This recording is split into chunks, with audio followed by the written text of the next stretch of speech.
The Nintendo Switch 2 system can adapt to suit your situation. $80 for games? However you like to play. In TV mode, use the dock to play on a bigger screen. This thing is expensive. In tabletop mode, place your system however you like using the stand. So this is the perfect demonstration that Nintendo will just do anything for a couple extra doubloons.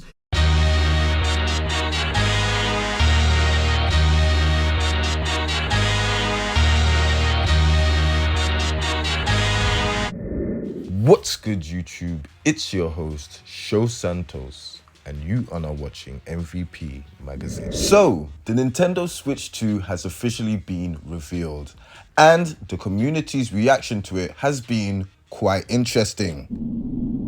$80 for games? Even though there were certain aspects of the Nintendo Direct that were underwhelming, generally they had a great presentation with some good games on show. It's just that afterwards, the more news that came out about the console, the worse it got. From rumors about $90 games to speculation about these games not fully being on the cartridges, personally, I was just thinking, What? looking at the prices of these games, it is blatantly obvious that Nintendo have entered their villain era. There is no reason why, if Donkey Kong is a new Switch game, new for the console, and that costs $70, why Mario Kart has to cost $90. They did what? When? Now, I am from the UK where the pricing is only marginally better, so instead of being ripped off completely and paying $90, we will only be paying $75. Brother, And even though that is definitely not as egregious as something like $90, it is definitely still a lot more than the average UK price. Now, I am definitely not a big fan of the whole price of a game to hours played debate as regards quality, especially because we have so many great indie games which cost only £10, £20, $15, all that great stuff, and they give us hours and hours of gameplay. So this $74.99, this $90 price tag is kind of an excuse, man. I am not buying it.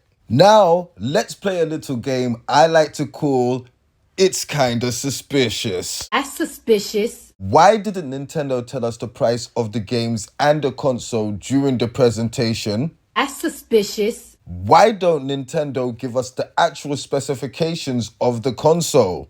Is it because they don't want us to know that it's less powerful than the Steam Deck? That's suspicious.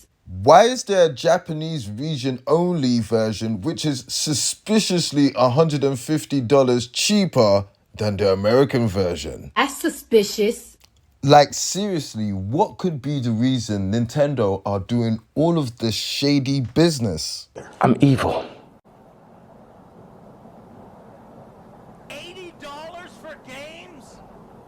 Now, I won't lie. Like everyone else, when I saw Mario Kart, when I saw Donkey Kong, when I saw the Dust Bloods, I was hyped. I was definitely hyped. Yes! But I had to turn my hype all the way down because the precedents that this sets in the industry with Sony and possibly Microsoft maybe following suit, boosting prices with their games, I am not feeling this whatsoever. No! God, please, no! No! No! Now, Nintendo also managed to screw up the pre-order process in the UK. Now, the pre-orders were supposed to go live on April the 8th, 2025, but for some reason, retailers have already started shipping out their allotments and all that good stuff. So if you haven't pre-ordered already, it's most likely that you're not going to get one until probably a lot later on in the year. And I don't know why Nintendo keep doing this silly FOMO tactic. They did this last time with the Switch where it was almost impossible for people to get one. And they don't have the excuse that Sony and Microsoft had with COVID and the restrictions going on for computer components and whatnot. They already said that they'd make a bigger effort to have more units available, and we have the same mess. Nintendo are really trying my patience at this moment. I'm not sure if the Dust Bloods will actually be worth all of this nonsense. Lying, why you always lying? Oh my god. Now, it is really interesting to see that all the negative press and news surrounding the Nintendo Switch launch has actually impacted Nintendo's stock price. So we actually have for today it dropping quite substantially.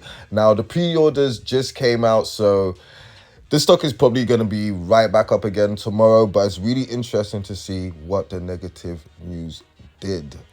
Now, I'm not sure about you. I'm pretty iffy about getting the Switch day one. Like, I'm still very interested in the Dust Bloods. That does look like something I want to tap into. But with the whole pre-order fiasco and with the prices just being everywhere, I'm not sure if I can actually position the Switch 2 as the number one handheld. Now, obviously, Nintendo have a huge fan base, so it's obviously going to sell units based on that.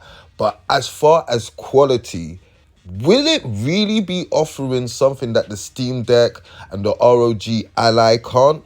Will it really be the better choice for the gamer? Now, we already know that Steam is a huge value for money.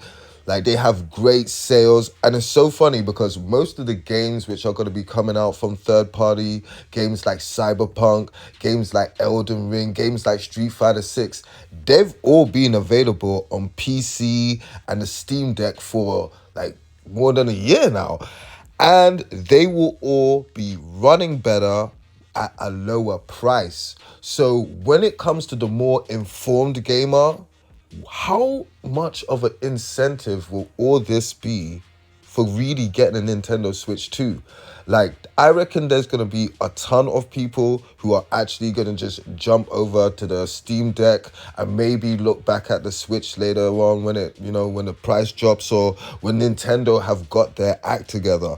But we are not in a solo handheld world anymore. When the first Nintendo Switch dropped, there was no PlayStation Vita. People pretty much thought that the mobile phone was going to take the place of the portable console. And then the Nintendo Switch came and they just changed all of that. But now we're in a world where we have Steam Decks, where we have the ROG Ally. So Nintendo are really going to have to do just that little bit extra to make sure the informed gamer doesn't reach across to that PC pond, because especially with things like emulation, it's not like you won't really be able to play Nintendo games. Like, I know a couple of people who have a few Nintendo games on their Steam Deck. I'm not saying it's me. I'm just saying I know a couple of people. I've heard of them. You know what I'm saying? It's bad news. It's bad news. But with all the stuff which is going down, the surrounding the Nintendo Switch 2, I'm not sure if they're really going to be able to keep people from at least looking at a Steam Deck OLED or looking at a ROG Ally or any other thing in that. Like, we've got so many options now with the Legion Go portable that's now got SteamOS on it, and it's just going to make playing those games a lot easier. So Nintendo are definitely going to have their work cut out keeping gamers occupied, keeping people looking at their way. And I want to see what happens. I want to see if they're going to manage to get a 3DS situation going where they drop the price. That would definitely help them. But for right now, they are acting like crazy people, and I don't know how that's going to work out for them. But anyway, if you have any thoughts about that, you let me know. And let me know if you're going to be getting this on day one, because that is crazy to me. Everything they're doing is crazy to me. But yeah, I am out. Sayonara.